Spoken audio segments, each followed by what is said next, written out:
that is what 4 এখন গাড়ীৰ চকাবোৰৰ প্ৰত্যেকৰ ব্যাস 80 সেন্টিমিটাৰ যেতিয়া গাড়ীৰ প্ৰতি ঘণ্টাত 66 কিলোমিটাৰ দ্ৰুতিত গৈ থাকে গাড়ীখনে প্ৰতি চকাই 10 মিনিটত কিমান তাৰ সম্পূৰ্ণ কৰে অনলেভাৰ that is coming from 12.1 area related circle okay so this question you will get both Assamese and English তোমালকে অসমীয়া আৰু ইংৰাজী দুইটা মাধ্যমতে এইটো মই বৰ্ণনা কৰিম গতিকে তোমালকৰ কোনো ধৰণৰ অসুবিধা নহব তে প্ৰশ্নটো দেখিছে এটো 3 মাৰ্কস দিব পাৰে this may come 3 marks we will see what is given value এতিয়া প্ৰশ্নটোত কি কি বস্তু দিয়া আছে আমি হেতু চাও ইয়াত দিয়া আছে diameter of the wheel of the car অৰ্থাৎ গাড়ীখনৰ চকাটোৰ ব্যাস কিমান এটো দিয়া আছে so ব্যাসটো আমি পাই গৈছো that is what 80 cm diameter is what 80 cm so you write down there 80 cm okay 80 cm write down I hope you can able to write it properly and find out easily তোমালকে এটো উলিয়াবলে সমৰ্থক হবা এইটো ডায়ামিটাৰ মানে কিটো হল ব্যাসটো এতিয়া যদি ব্যাসটো দিয়া থাকে তেতিয়ালে আমি তাৰ ৰেডিয়াসটো ইজিলি উলিয়াব পাৰো if diameter is given then we can find out the radius very easily that is what 80/2 yes this equal to what 40 okay cm centimeter no problem at all okay so you can transfer this one direct to meter also if we will transfer this one direct to meter then that will be 0.4 meter যদি আমি direct মিটাৰলৈ transfer কৰি এটো কৰো তেতিয়া হলে কি হ'ব এটো 0.4 মিটাৰ হ'ব এটো তোমালকে জাস্ট মনত ৰাখিবা তেনেকেও তোমালকে কৰি লব পৰা এটো সিম্পলেস্ট ফৰ্মুলা লৈ যাব পৰা এতিয়া আহিলে now circumference of the wheel that means what আমাৰ কি হ'ব গাড়ীখনৰ চকাটোৱে এবাৰত অতিক্ৰম কৰা যেটো দূৰত্ব হলেবাৰ সেই দূৰত্বটো কিমান হৈছে সাৰ্কামফাৰেন্স we know that সাৰ্কামফাৰেন্স তো আমি জানো twice pi r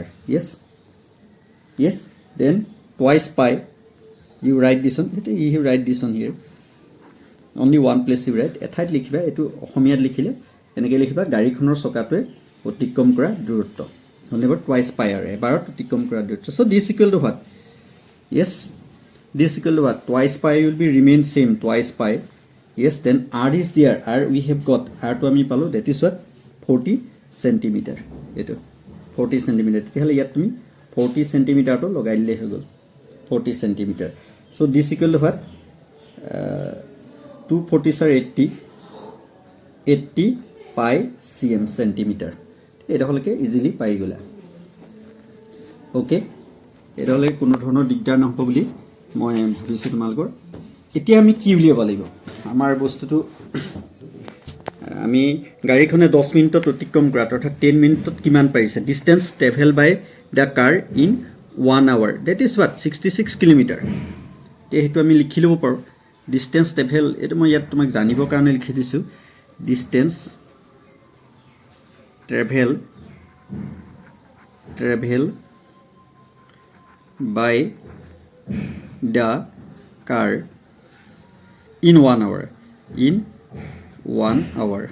yes that is what 1 hour means what 60 minutes so this equal to what given 66 kilometer km however গাড়ীখনে 1 ঘণ্টাত অৰ্থাৎ 60 মিনিটত কিমান দূৰ অতিক্ৰম কৰে 66 কিলোমিটাৰ অতিক্ৰম কৰে now we require আমাক কিটো লাগে যে car is travel at the speed of 66 kilometer that is will make in 10 minutes তে 10 মিনিটটো লাগে 10 মিনিটটো আমাক প্ৰয়োজন আছে so now we can write this one 60 minute তে 10 মিনিটত আমি উলিয়াও 10 মিনিটত অতিক্ৰম কৰা দূৰত্ব হ'ব অসমীয়াত লিখিলে তেনেকৈ লিখিব লাগিব therefore distance travel by the car in 10 minutes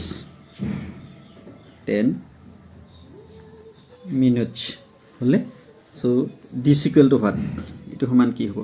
অৰ্থাৎ অসমীয়া লিখিলে লিখিবা এটো কি হল 10 মিনিটত অতিক্ৰম কৰা দূৰত্ব 10 মিনিটত হলনে গাড়ীখনে অতিক্ৰম কৰা দূৰত্ব হ'ব দূৰত্ব সমান এনেকৈ লিখি দিবা হ'লে দিছ ইকুৱেল টু কিমান এতিয়া এইটো কি হ'ব 66/60 ডাইৰেক্টলি আহি আছে 66/1 hour means what 60 minutes হ'লে into 10 kilometer 10 kilometer okay লিখি দিব পাৰিবানে নিশ্চয় পাৰিবা hope you are understanding so this equal what this you can minimize this one then 6 ones are 6 6 11s are 66 so 11 times will go then remaining part will be what 11 yes 11 okay so you will write this one 11 kilometer ইয়াত তোমালকে 11 kilometer পালা এটো লুৱেষ্ট form কৰি দিবা সদায় এতিয়া আমি এটা কথা জানো ইয়াত কি এই বস্তুটো আমাৰ সদায় মনত ৰাখিব লাগে সো হেন্স যেহেতু অসমীয়াত ক'লে 1 কিলোমিটাৰ ইকুৱেল টু কিমান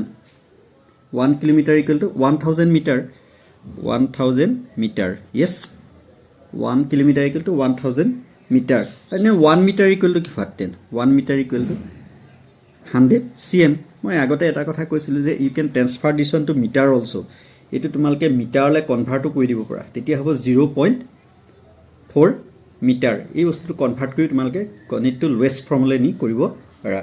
so now this will get this one এতিয়া আমাক লাগে কি numbers of complete revolution each wheel make in 10 minutes 10 মিনিটত প্ৰতিটো চকায়ে কিমান ধৰণৰ ৰিভলিউশন সম্পন্ন কৰিলে এটো লাগে therefore number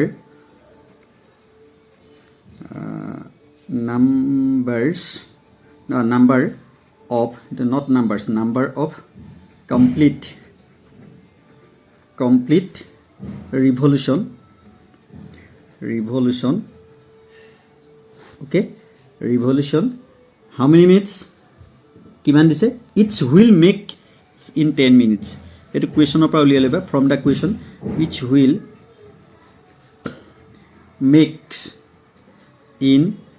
10 minutes etu amak uliaba lage ei bostu ami uliaba lage orthat 10 মিনিটত আমাৰ কিমান টু ৰিভলিউশন তেন সম্পূৰ্ণ কৰিব হলনেবৰ হেতু লাগে সো এটো আমি সমান কি লিখিব পাৰো এটা আমি ডাইৰেক্ট লিখি দিব পাৰো so this equal to what distance travel by the car in 10 minutes এটো হ'ব distance travel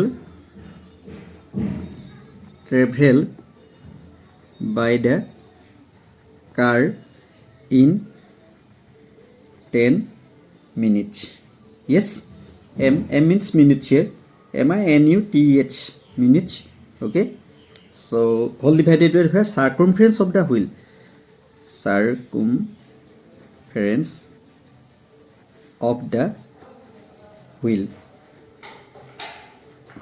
okay এইটো আমাৰ মেইন বস্তুটো হল তে এই বস্তুটো আমি তাত সদায় পাতি লব লাগে তেতিয়া আমাৰ বৰুজু হৈ যায় কৰিবলে so this equal to what distance travel by the car in 10 minutes এটো আমি পাই গলো এই উপৰত পাই আইছো এটো আমি কি কৰি দিব পাৰো ইয়াল ট্ৰান্সফাৰ কৰি দিব পাৰো হলনে ট্ৰান্সফাৰ কৰি দিলে কি হ'ব 11 into 1000 yes into 100 yes whole divided by কিমান আছিল আমাৰ এটো পাইছিলো তোমাৰ কত গল where is that this one 80 yes say here 80 pi cm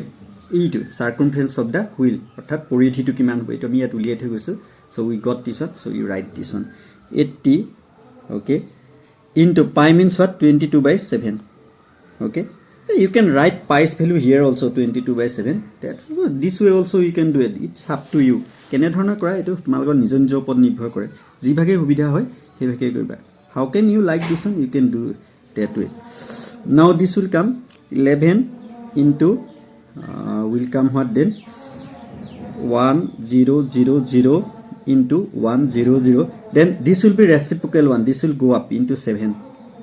yes whole divided by this will be what then that is into whole divided by 80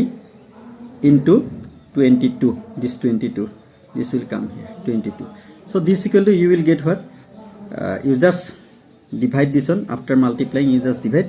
so the value will be what 4375 yes so now therefore each wheel will make 4375 revolution in 10 minutes গতিকে আমি পাই গ'লো এইটো ৰিজাল্টটো কি 10 মিনিটত সম্পূৰ্ণ কৰা ঘূৰ্ণনৰ পৰিমাণ হ'ব কিমান 4375 এইটোই হ'ব তোমালোকৰ আনসাৰ লিখোতে কিন্তু এই লাষ্টৰ কথাইটা লিখি দিবা